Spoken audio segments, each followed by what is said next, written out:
Good morning, everyone. Welcome to the first chapel of our spring semester. Would you stand with us as we worship the Lord this morning?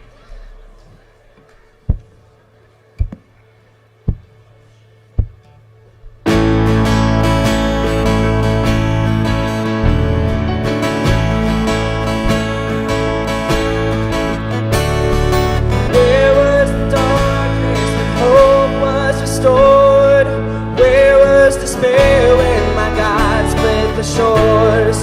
And where was defeat when the Lord took the breath? When he stood in power by the grave that he left? Nowhere, nowhere, nowhere is the fear when my King resurrects. Nowhere, nowhere, nowhere was the doubt when my King conquered death.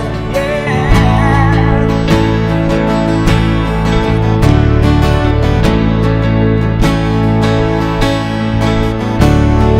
Where was the sorrow when dry bones arose? And where was the pain when the sick touched the robe?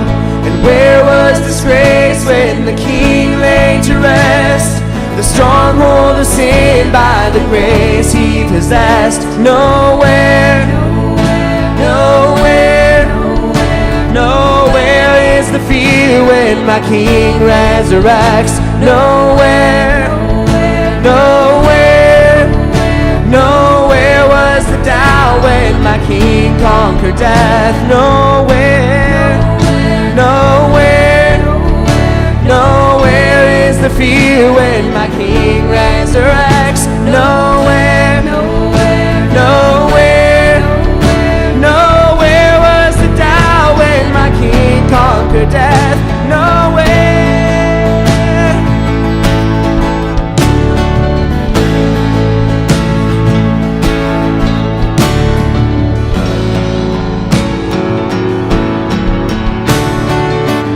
Let's declare this out. I see joy rising.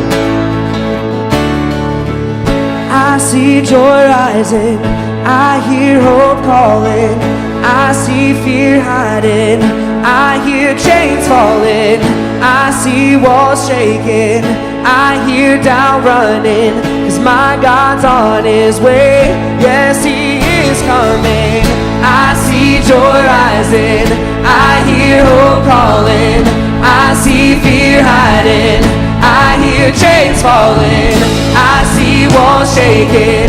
I hear doubt running. 'Cause my God's on his way. Yes, he is coming. Here, now here, now here in his presence my shame disappears. Now here, now here, I stand undefeated when Jesus is near. Now here, now here, now here in his presence my shame disappears. Now here, now here, I stand undefeated when Jesus is near.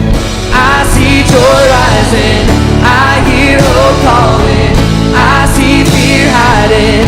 I hear chains falling. I see walls shaking. I hear doubt running. 'Cause my God's on his way. Yes, he is coming. I see joy rising.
till from heaven you came running.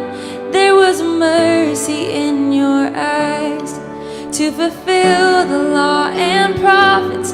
To a virgin came the word, from a throne of endless glory to a cradle in the dirt.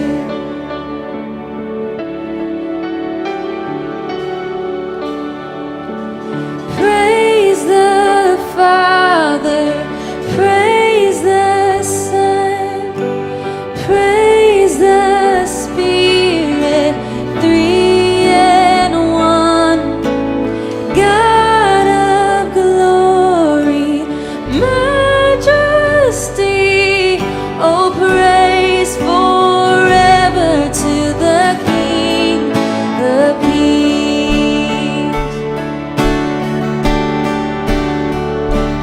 To reveal the kingdom coming and to reconcile the lost, to redeem the whole creation.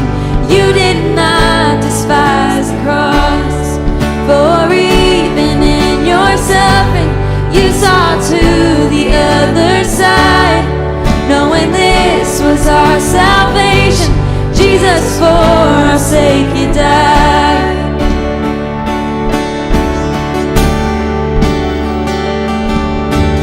Praise the Father, praise the Son, praise the Spirit, three and one. God of glory, majesty, oh praise forever to the King of Kings. And the morning that you rose, all of heaven held its breath, till that stone was moved for good, for the Lamb had conquered death. And the dead rose from their tombs, and the angels stood in awe, for the souls of all who'd come to the Father are restored. And the church of Christ was born, then the Spirit lit the flame. Now this gospel truth of old shall not kneel, shall not fade.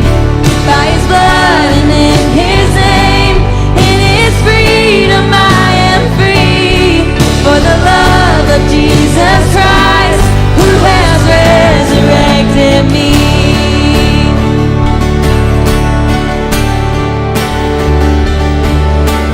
Praise the Father, praise the Son, praise the Spirit, three and one. God of glory, majesty, oh praise forever to the King of Kings. Oh praise forever to the King of Kings.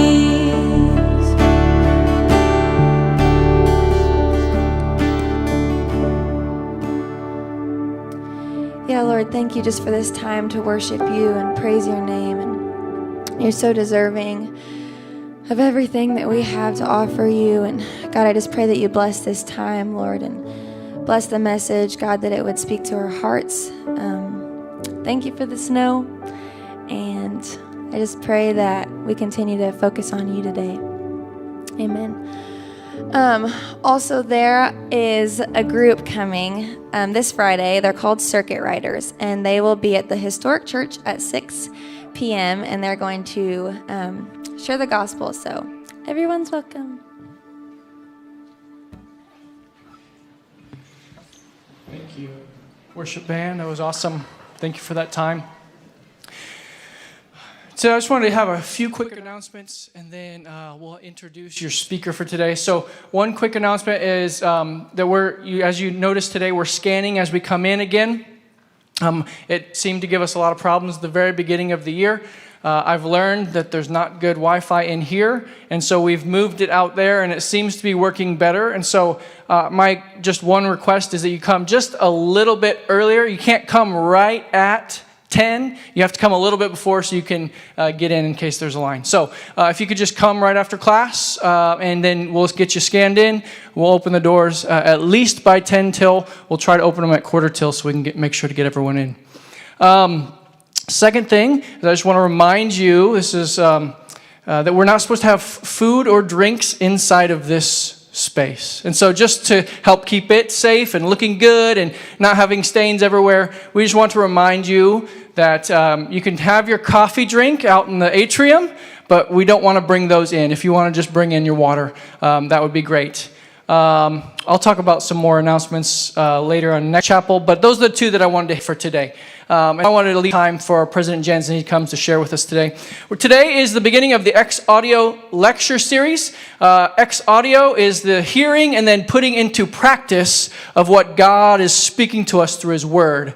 Right? So audio, hearing, and then X is to execute, right? To put into practice what we hear from God. And so I'm asking Dr. Doug Miller to come, and he's going to introduce our speaker for today's and this series, the Exaudio lecture series. It started in 2017, I think was our first one. So this is our fifth iteration of the Exaudio lecture series. And Dr. Miller's been foundational in helping get that going and running that. So Dr. Miller, would you please help us introduce our speaker for today? Thank you. Thanks, Ryan. Just to explain a little bit of what Exaudio is about, in addition to what he just mentioned, it's an annual academic lectureship in which a scholar is invited to present on a meaningful expression of Christian discipleship that arises from his or her professional discipline. The purpose of the lectureship is to challenge and encourage believers in their individual and collective calling of work and service for Christ and His kingdom. So we're pleased to have as our lecturer this year our new Tabor president, Dr. David Jansen. Dr. Jansen's academic training is in the discipline of computer science, in which, along with mathematics, he earned his undergraduate degree from Tabor College. He completed his master's and PhD degrees in computer science at the University of Kansas. I won't say more about his credentials this morning, since I understand he's going to be sharing such details during his lecture. Dr. Jansen is a native of Independence, Kansas, and Eden, Oklahoma. He and his wife, Karen, are the parents of 4 adult children. Dr. Jansen's presentation this morning is entitled Career or Calling, Asking the Right Questions. So please welcome Dr. Jansen. Thank you, Doug. Good morning, Tabor. Happy spring semester. What a difference from fall semester. That was the last time I was here. I want to say a couple of thank yous, and in particular, thank you, Doug, for inviting me to speak today, and thank you, Wendell Lowen, for filling in when last time I couldn't make it. So you remember I was supposed to do this like back in October, I think it was, and the Saturday before that Monday, I got diagnosed with COVID, and so with very little notice, Dr. Wendell Lowen stepped up and said, I'll fill in. And so thank you very much. I appreciate that. And it's just great to be here. I'm so glad you're here on this snowy, wintry day. Wasn't it beautiful? Yeah? Okay. I thought it was pretty awesome. And I was just delighted to come. Very different, as I mentioned, from last time. Are we up here? Not yet. There we go. Okay, so here's our title, Career or Calling, Asking the Right Questions. If you remember from the fall chapel, many of you were here, and I talked about two things. One, posture matters. So whether you're leaning back, sitting up, or leaning in is an indication of your heart in a way and your mind of whether you're paying attention. Are you ready to learn? Are you interested? Are you eager to hear what God might have for you? And so I encourage you to sit up and to lean in regularly here in your classes in life. And the second major thing that we talked about was I invited you to consider, if you weren't already on this path, to consider a new way of living, walking on the narrow path, talking about Luke 13, how Jesus invites us to a narrow path that leads to a narrow door, and few will find it. What I've been delighted to hear since that time, is many of you are doing these things. I hear from faculty and staff who say, yeah, students actually even talked about it. Yeah, I'm sitting up, I'm leaning in. Or did you notice in chapel there were students over there leaning in when something got interesting? And I know of many of you who have made first-time commitments to Jesus Christ and said, I want to be on that narrow path. Or others who knew the Lord but are leaning into that and saying, I want to understand what it means to walk on that narrow path and truly understand what it means to be obedient to Jesus Christ. And so I'm just praising the Lord for those things those things are happening here at Tabor College. And I'm so encouraged by all of that. Today I want to talk about asking great questions. So for more than 20 years, I taught computer science and software engineering. And as a professor, one of the things that I noticed is that many of the best students asked a lot of questions.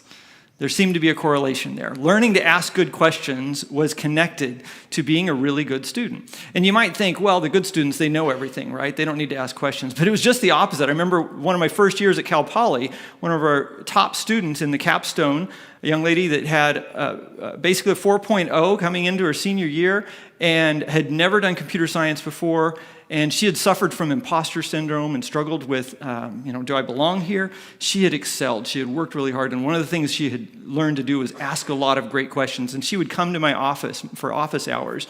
Top student in the class, and yet she was the one coming to office hours because she just wanted to make sure, did I understand this correctly? And just clarifying some things. And in class, asking questions that others were afraid to ask. So I believe a college education shouldn't just give you all the answers. It should teach you to ask great questions and then to know how to search for answers to those questions. Well, the Exaudio series, the lecture, is about vocation, about career, figuring out what is God calling you to. And so as you think about what's God's will in my life, or even if that's not the question you're asking, maybe you're just saying, what am I going to do when I grow up? Okay, what am I going to do when I finish college? What's my major? What's my career going to be? You might ask some of these questions, at least I did when I was sitting in your seat as a college student. Things like, what do I want to do in a career or a job? Or what do I need to do because it would pay money or whatever? Can I even do it? Am I qualified? Can I learn to do those things or gain those skills? Will it make me happy? Will it earn me the most amount of money? Will this be the most fun? Will it make the most difference in the world? These were questions that I would regularly ask, and I still sometimes do, but I'd like to suggest today that they're maybe not the best questions to be asking. I say here they're questionable questions. Perhaps there are better questions that we might be asking. And so I want you to pay attention to the questions that I ask throughout my journey.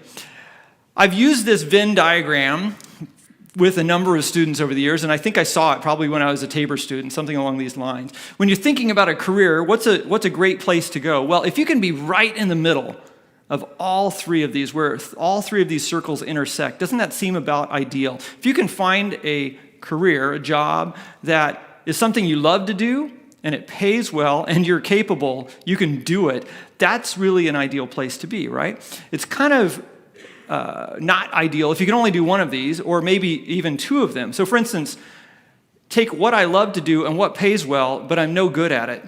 Well, you're probably not going to last very long in that job if you're no good at it. You're probably going to get fired or let go or just get so frustrated because you can't do it. Or what if it's something that you love to do and you're good at it, but it doesn't pay any money? Well, that's not going to last very long either. Unless you've got some really wealthy benefactor who's taking care of you, you probably need to earn enough money to pay rent and so on. And the same way with the other one. It pays well and you're good at it, but you don't really enjoy it. It's not something you love to do. And I think a lot of people end up with a career that is in that area. And it pays the bills and it's fine. And sometimes that's a reasonable way to go. I would suggest that this is maybe not always still the best way of thinking about it. I think it's helpful as you think about careers and possible paths, but I think there are even better questions. Now, today, Exaudio is supposed to bring in a scholar on this area of vocation. And right away, I have to disappoint everybody and say, that's not me. I am not, that is not my area of scholarship. In fact, I even question, I've never thought of myself as much of a scholar. If I am a scholar, it would be in this narrow little area of test-driven development. That's what I did my PhD research on. I've done a lot of funded grants and research and teaching over the years in that area. It's something that is I've published in, and it's very interesting to me, but I'm guessing for most of you it's like, that's not what I want to hear about today. And so I'm not going to talk about test-driven development today. If you want to know more, come and ask me and we'll talk more. But what I can do is say, this is what God has done in my life. And so I am an expert on me, I guess, that I know how God has led me along the way and what vocation, what calling looked like in my life. And so as I share my testimony, as I share my story, I hope that it invokes wonder for you. Not that you're wondering at, wow, look at what cool things God did for you, but instead you're thinking about, if God did that in his life, what's God going to do in my life? That's what I think a great testimony should invoke us to do, is think about, what is God, how is God going to work in my life? And so please consider that as we go through today. And so bear with me. As you know, 6 months ago, I became the 14th president at Tabor College. How in the world did this happen? Was this a series of random events, or was it a secret plan that I'd had for the last 40 years, hatched back in middle school, thinking, someday I'm going to be a president of a college, and this is how I'm going to get there? Well, I would say it was probably neither of those. That was certainly not the case. So I'm just going to pick up. I grew up in a Christian home and was very blessed by that, to have godly parents who were married for 56 years until my father passed away in 2020. And they took us to church. They taught us about God. I went to the public school in Independence, Kansas, till I was 16. Last 2 years, we moved to Enid, Oklahoma, and I went to a private Christian school, Oklahoma Bible Academy in Enid, Oklahoma.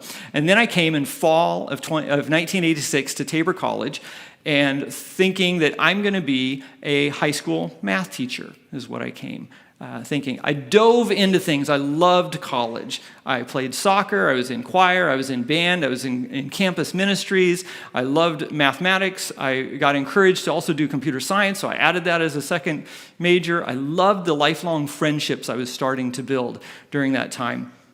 This is an example of just some of those friends and some sort of a choir event or a carol singing event that we were at. During Christmas break of my first year, one of my new good friends, Jared Gensel, came down to Enid, Oklahoma, just to hang out and spend some time together, and we started thinking, what might we do next summer? We're ready for an adventure, okay? And so we didn't have the internet. We couldn't go look there. So actually, we went to the library and we started looking at books on jobs and opportunities. And we had to do those kinds of things back then. And in particular, I started asking questions of, I've been in a little bit of a Christian bubble. I went to a Christian high school for 2 years and now at Tabor for a semester. And I loved it. I loved being surrounded by people who loved the Lord. But was my faith genuine? What would I be like if I was not surrounded by Christians? Would I still be a Christian? Would I care enough about them to share my faith with them, to share the gospel of Jesus Christ with them? And so those two things combined, interested in an adventure and wondering, is my faith genuine, led me to a camp, not a Christian camp, a rich kids camp in New Hampshire. I spent the summer teaching water skiing at Camp Cody on Lake Ossipee, New Hampshire. It was a blast. And I encourage you, do great things, do fun things in your summer. It's great if you can find things that pay well, but it's one of the few times in your life when you're in college that you can do some really interesting, different kinds of jobs. I actually did this twice. I went back after my junior year at Tabor. I had so much fun. We would get up early, 6 in the morning, go out while the lake was glassy, and we would ski ourselves as counselors. And I even learned to barefoot water ski. That's the picture there on the right. And then during the day, I would teach kids how to water ski, and it was great. And it was just what I had hoped. I found one Christian out of about 200 people at the camp. Campers and counselors, I found one Christian. And so I was very much an island, it felt like. And I was excited to see, I was encouraged that I did love the Lord and I did want to share Christ with those whom I was around. And I came back to Tabor with that excitement and enthusiasm and wanted to grow more in my understanding of God's word so that I was better prepared to be out in the world sharing the gospel with others. And so as I come back to Tabor, I'm thinking more about my major and getting into sophomore year and thinking, what am I studying? What career am I going to do? I was originally thinking I was going to be a high school math teacher, but they made me take Intro to Ed. And in Intro to Ed, I had to go and observe in a high school, and I decided I do not want to teach high school math. The crowd control, the students in the back that were like, I don't want to be here. And I was really enjoying the college level math as well. And so I thought, well, maybe I'm going to be a college math professor. And I was exploring that. But I had a little bit of this tension that I really was growing in my faith. And aren't all great Christians going on to be pastors and missionaries? Isn't that what I'm supposed to do as a Christian? And so I was wrestling with that. I've got these interests and even competencies that God, I think, has given me in math and computer science. And along came this wonderful lady, Bev Holmskog. Anybody here remember Bev? Some of you maybe taught with Bev. Very interesting person. She taught English for a little while here at Tabor College, and she had an office in the basement of the library. And I like to study in those little rooms of the library. And one day I was leaving from studying, and I hear my name, David, come in here. It was Bev Holmskog. And she's an interesting character. And this is the first time that I met her. And I came in there, and she knew my older sister because my older sister had gone to Tabor and was an English major. And Bev said, I hear that you are thinking about maybe being a pastor or a missionary, but you're also good at this math and computer science thing. God needs Christian engineers. That's what she told me. She said, you can take math and computer science into places in the corporate world or research that a pastor or missionary will never go. And she just encouraged me to consider how God might use the skills that he's given me to go into places that I might not otherwise go. And it just started me thinking about a number of things. It's just what I needed to know. Bev ended up being a lifelong friend, and we were in touch with her for many, many years. So as I'm growing as a sophomore and a junior, and trying to do my best. I cared about academics. I really wanted to be the best mathematician and computer scientist that I could be. How might I do that? Well, along came another professor, Frank Brenneman, a professor of mathematics. He'd been my advisor since I started. And he encouraged me, and again, my good friend Jared Gensel, to consider going to do a study abroad. Budapest Semesters in Mathematics was a relatively young program for North American mathematics students to go to Budapest, Hungary, and study there. Well, that sounded, again, the theme of an adventure. It sounded like an adventure. And the opportunity to be overseas, to live with the family in Hungary, and to be in an elite mathematics program sounded like a challenge. I was a little scared, but excited about that. And so I did. I went and I spent a semester doing a study abroad in Budapest, Hungary. And I'll just pause there and say, I encourage every one of you to consider doing a study abroad. It is so good for changing your thinking, opening your mind to other people's perspectives. The world doesn't see everything the way you do. The world, other people don't see current events, faith, relationships in the same way as your upbringing has. And it's so good to go out and live, not just visit for a day or two or a week, but to actually live and spend a few months in another culture and get to know things from their perspective. So that's my encouragement. Take the time to do that. So as I'm finishing up my time at Tabor, I decided to apply for graduate school because I'm going into math, maybe going to be a math professor. And I had been accepted to the University of Kansas to go, and an opportunity came up that answered a question of, how might I give back to Tabor? I appreciated so much the experience that I'd had as a Tabor student. There were things to complain about. There always is for college students. But people had poured into me in such meaningful ways, faculty and staff, and the extended family of Tabor had blessed me so much in all the donations and the scholarships that came to make it so that I could afford to come. And yeah, I had some student loans still, but I never would have been able to come to Tabor without all of that generosity. And so is there a way that I could give back? Well, an opportunity came up to go on Harvest Crew. And Harvest Crew was this music and drama group that went for 6 months. We spent the summer mostly going to camps, Christian camps, and performing, leading in worship, doing skits, and then being counselors and loving on these kids.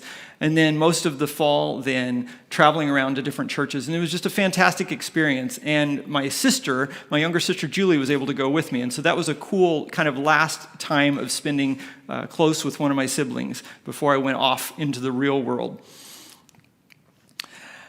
As I came back then and started graduate school at the University of Kansas, I was immediately thrown into graduate school in a math program where I was surrounded by people who did not know Jesus. I remember one person in particular, a really intelligent math PhD student from China, who started asking me questions as soon as he heard that I was a Christian. And they were hard questions. They were really hard. This is a really intelligent guy, and he wasn't antagonistic. He wasn't angry about it. He was genuinely curious, but skeptical. And he just asked the deepest, hardest questions. He was kind of fascinated with the paranormal or the supernatural and really wanted to understand, how do you hear God? You say that, God speaks to you or God reveals things to you, and he just wanted to know these things. And he was studying the Bible and asking questions. And I could answer some of his questions, but not all of them. And so it forced me to go home and be studying my Bible. It's like, okay, I don't know. How do I answer him? And then go back the next day. Okay, I think this is the answer. And I was living in what was a very dark place. I was not surrounded by Christians. But fortunately, I found the Navigators. And they were a Christian organization at the University of Kansas. And as many of you maybe heard, Mike Jordahl, who was here for the inauguration, spoke. He was my mentor for those 2 years when I was doing my master's degree. And what a blessing it was to be in this dark place of graduate school, but to have someone, a godly man who knew the scriptures really well, pouring into me on a weekly basis and helping me study the scriptures, helping me learn what it means to be a disciple and how to make disciples. And so that was a great experience for me at the University of Kansas. One of the burning questions throughout all of this was relationships. Am I going to get married? Should I get married? And if so, to whom? Well, towards the end of this time, finishing my master's degree, that question really came to the forefront of are you going to get married? Let's roll back just a little bit. As a freshman at Tabor, I met this young lady, Karen Isaac, who then as a sophomore, when we were in March, we were going on spring break choir tour. It was actually a 2-week tour from Kansas to California.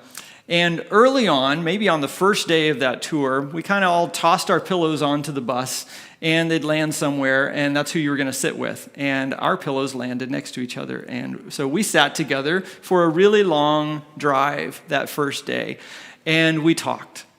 And we talked, and we laughed, and we talked some more. And for some crazy reason, almost every day after that, our pillows ended up in the same places. And we talked, and we laughed, and we talked, and we got to know each other more. And as I look back now, that's when we fell in love. I see that. She, however, had already committed to going to Fresno Pacific for her last 2 years, and I, in my infinite wisdom at the time, and I was completely wrong, said, long-distance relationships don't work, and so we broke up. But we kept in touch, and fast forward to, as I'm finishing my master's degree, she called me and said, hey, our good friend Linda is getting married in Iowa. That's right next to Kansas. Would you come meet me at the wedding? I said, sure. 5-hour drive later, I get to the wedding. We met. We came back to Lawrence. She stayed with our friend Bev Holmskog, and we had a great weekend together. And as I'm driving her back to the airport, I asked her the question, which was the elephant in the room. So you think we'd ever date again? She looked at me and said, David, I could marry you in a second. I about swerved off the road, landed in the ditch, and said, what? She said, but if that's not what God has for me, then, we'll see. And so I put her on the plane, she goes back, and there's this big question mark. And I remember going out, seeking God, what's the answer to this? And he revealed to me Proverbs 13:12. Hope deferred makes the heart sick, but a longing fulfilled is a tree of life. And for me, that jumped off the page as you've been deferring hope in this relationship for years now. It's time to fulfill that longing and take the next step. And so Fast forward 10 months and 3 long-distance dates later, and we got married. Yeah, and it was the best decision of my life, absolutely. And don't you love those fashions of 1993? So 28 years ago, we got married, and we started this wonderful journey of, it's just been such a joy to be married to my best friend. Although fashions have changed, the joy just continues all the more. About this same time, so I was finishing my master's degree, and I thought I was going to get a PhD in computer science and teach computer science at this point. But there were lots of problems at the University of Kansas, and it was derailing my plan, so I was applying to other PhD programs. There was some infighting in the department, and you had to be real careful who you chose as your advisor, and so I thought, this isn't the place to go. And a friend came and said, hey, I just interviewed for a job at Sprint. It's not for me, but I think it's perfect for you. The job involves Lisp programming and expert systems and artificial intelligence, and it was just what I'd been doing in my master's degree. And I thought, but wait a minute, I've made my plans that I'm going to go and I'm going to be a professor. This looks really interesting. Does it make sense to change and go another direction? And so starting to ask God, am I supposed to do this? And it was, I believed, a way of God directing my steps towards another route. Maybe it was just a pause, and sure enough, it ended up being that. It was 5 years that I spent there doing really interesting work. I love this business card. I put it on there because my official title was Artificial Intelligence Analyst. That was my job title. And my parents, when they heard that was my first real job, they were like, what? You went to school all this time and you don't even have real intelligence? You just have artificial? I don't get it. Which was great. At the end of that time, this is where I really want you to pay attention. I started to ask better questions. I had asked some decent questions, and I would say that throughout my life, I had been asking God for wisdom. I had this great Sunday school teacher way back in like 4th grade who had encouraged me and said that in James 1, it says, anyone who lacks wisdom must ask God, who gives generously to all without finding fault. But when he asks, he must believe and not doubt. For he who doubts is like a wave of the sea, blown and tossed by the wind. And I had claimed that for years and regularly, daily asking God, give me wisdom. But I still asked a lot of selfish questions. What do I want to do? What's going to pay me the most? What am I good at? And I finally started to ask the question, God, what do you want me to do? And so if you leave today, I'm not wrapping up quite yet, but if you leave today with nothing else, that's the primary thing I want you to hear, is I hope that you can short-circuit that. For me, it was around age 27, 28, when I started asking that question.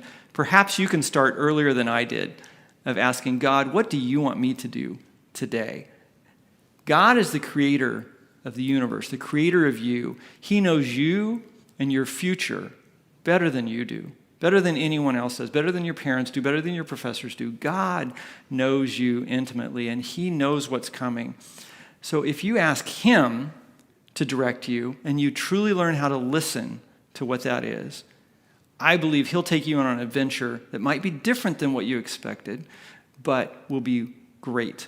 It will be wonderful. It will be better than anything that you would have expected. So that's the primary lesson that I hope that you'll hear today. For me, this came at a point where I'd been at Sprint for 5 years, and I got a call out of the blue from a man named Richard Rimple. He was a math professor at Bethel College. I had gotten to know him when I was a student at Tabor, and he said, didn't you want to become a professor? We desperately need a computer science professor at Bethel. Would you leave your high-paying job in industry and come and teach for us? And right away, my answer was, no way. Why would I do that? I don't want to. I'm going to at least cut my salary in half. And to go to Bethel, that's the rival of Tabor. My Tabor friends will give me such grief. There's no way I can do that. But that's when we started asking this question, God, what do you want us to do? And through much discernment, looking into God's word, talking to godly people that we trusted, and much prayer, we believed this was God's will to go and do this. And then it became a question of courage and obedience. So are we going to do it? If we believe it's God's will, we could still say no. But how miserable are we going to be if we say no to what we believe is God's will. And so we thought we have to do it.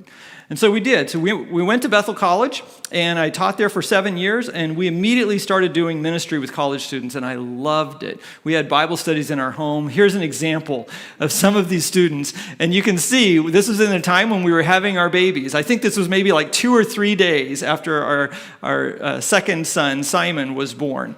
And that was the day that we normally had Bible study, so everybody just came on over, and they all met Simon, and we just had such fruitful ministry, we felt like, during that time.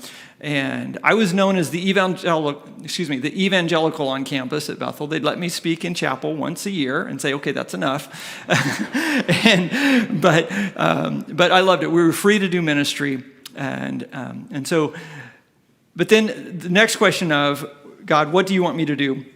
Came up of, after 7 years, I was able to get tenure with just a master's degree, which was a rare thing, but because it was computer science and it's hard to hire in that area.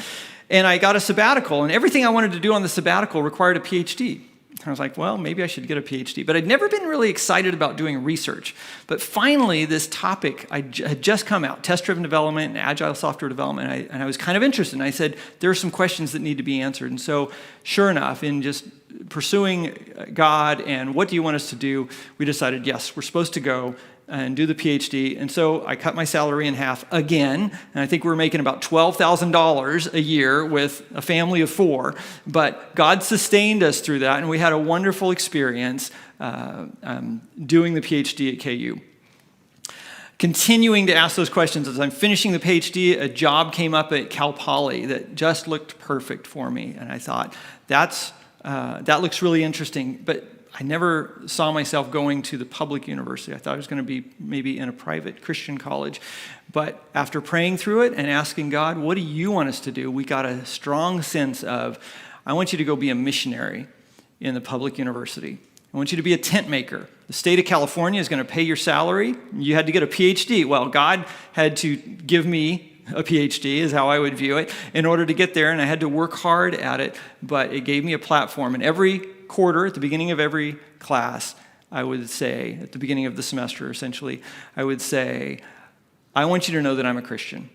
You have a lot of faculty who believe a lot of different things, and in the spirit of inclusivity and diversity, I want you to know that you have a professor who loves Jesus Christ. And I would briefly share the gospel, and I would invite people, if you want to have a further conversation, please come and talk to me. And so for 15 years, I did that kind of ministry, and we were very involved with Asian American Christian Fellowship and saw lots of students come to know the Lord through that. Here's an example of the class. These were my graduates. These are our software engineering graduates 1 year and one of the other faculty members during that time.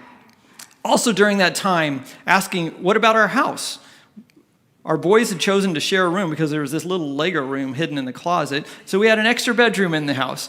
And God had started to stir our hearts towards adoption. Is there room in our hearts and in our home to adopt? And so sure enough, we did. On the right is June. We adopted June when she was 11 years old from foster care. And then a few years later, her sister, who had already been adopted but was back in foster care, came to us as well, Amber. And we are so delighted. Yes, Amber is here today. Amber started as a college student at Tabor just this last interterm, and it's a delight to have her here with us. This is at Amber's adoption, actually, and I just have always loved this picture. It almost brings tears to my eyes every time that I look at it. And these are our 4 children. Other questions. God, what do you want me to do? How should I serve in the church? So here's a quick view of, this is Easter Sunday. This is my regular view. It's maybe hard to tell, but this is from the drum set. Looking out over, we would set up Easter at the Rock. So Morro Bay, California, right on the ocean. There's this massive rock and a big parking lot, and we'd set up 1,500 chairs, and we would host an outdoor Easter service every year. And I got to play drums for that regularly, and that was a part of the service as well that we did in the church, and being an elder and teaching Sunday school and college ministry there. I'm going to talk a little bit more about this tomorrow night at the Exaudio lecture about entrepreneurship, so I'm going to go briefly here. But how might God use entrepreneurship for building his kingdom? So here's an example of Karen and I being at London at the BET conference, a big, massive education technology conference, Google would invite us into the booth to show off our app, the Squid app that my company had created. And it was great. This was an example where one of my former students happened to be a Google employee and happened to be at London in that booth. And so we got to meet Abby. What a fun connection that was. And this is an example of somebody that I had shared the gospel with earlier and was now in her career and was asking interesting questions. So again, God, what do you want me to do? Is there an opportunity as a professor of computer science to take the gospel to the nations? And again, I had another opportunity with a sabbatical to go and be in East Asia and Southeast Asia.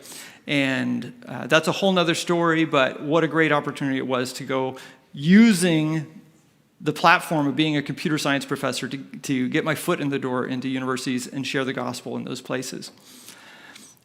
During that time as well, we saw a great example of business as mission, and I'll tell you more about this. Global English School, I'll share a little bit more about this tomorrow night, but a great example of how we can use business in order to accomplish the mission and furthering God's kingdom. And then finally, we kind of get to this point. Last year, I was trying to slow down. I was thinking, there's just too much going on. My research is going really well. My company is going really well. Ministry was going really well, but it's too much. I've got to cut something. So how do I slow down? God, what do you want me to do?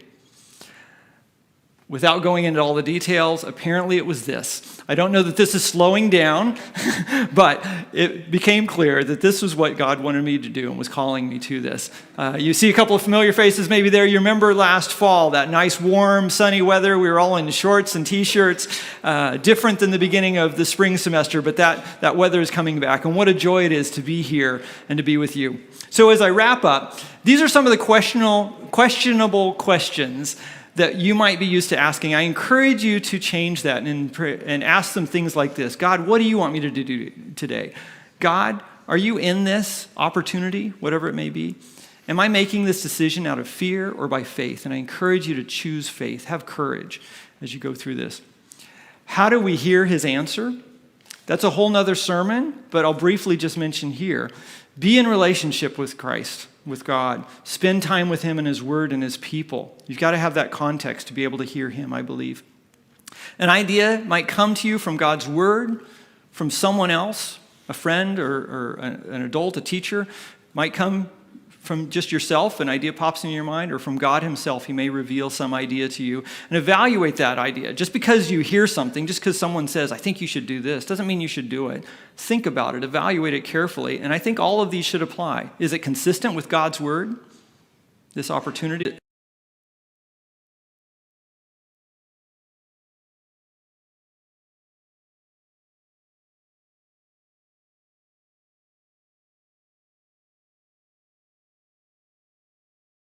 Yourself today and every day. We're going to close, and I'm going to invite Ryan Bond up. Thank you very much. Yeah. Thank you, Dr. Jansen. Just real quick, if you were able to scan coming in and you got a green bar at the bottom of your phone, you're good to go, and you are free. If you got a yellow bar or you couldn't scan for some reason, please come see me so you can get chapel credit for today. Thank you all for being here. You are dismissed. Please remember there is a second Exaudio session tomorrow night at 7 p.m. for Community Life Credit, so come and enjoy that. Thank you all.